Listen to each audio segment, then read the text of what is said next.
ખબર પડી ગઈ કે ઓલા પંડિતજી દક્ષિણા માંગવા આવ્યા છે, એટલે ઘરવાળીને કહે એને કઈક ગમે કહી દેજે. તો ઓલી કહે શું કહું, પણ ઘરે નથી એમ કહી દેજે. તો એ આઈને પડ્યા રહેશે. એમ કહે છે કે આવ્યો એટલે લઈને જઈશ. તે કામ કરીને કહી દે મરી ગયા, હું ગુજરી ગયો છું. અને એમ કરીને જમીન ઉપર જતા સુઈ ગયા. ન શ્વાસ લે, ન હલે કે ન કાય. ઘરવાળી બહાર જઈને કહે કેનું કામ છે? તો કે બાપા મારે દક્ષિણા લેવાની બાકી. અરે લે, એ તો ગુજરી ગયા હમણાં થોડોક સમય પહેલા જ.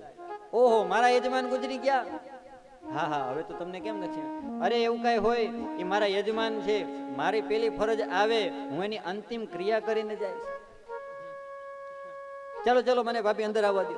અને અંદર આવી ગયા, સબની બાજુમાં બેસી ગયા.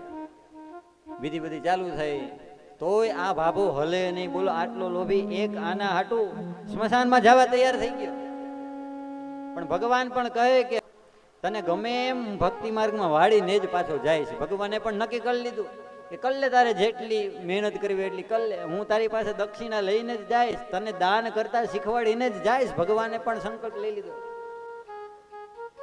એટલે બાબાની બધી ક્રિયાઓ ચાલુ થઈ. સ્મશાનમાં ચિતા ઉપર રાખ્યા ને સુવડાવવાની તૈયારી. બસ હવે આગ દેવાની તૈયારી, છતાંય હલતો નથી આ ભાભો.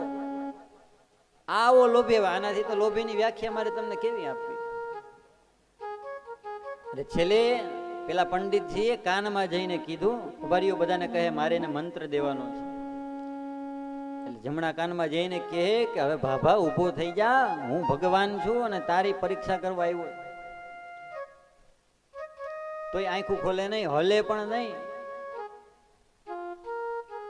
કેટલું સમજાયું ભગવાને કે હવે તને બારી નાખશે બધા આખરી, તો પણ કઈ હલે નહીં.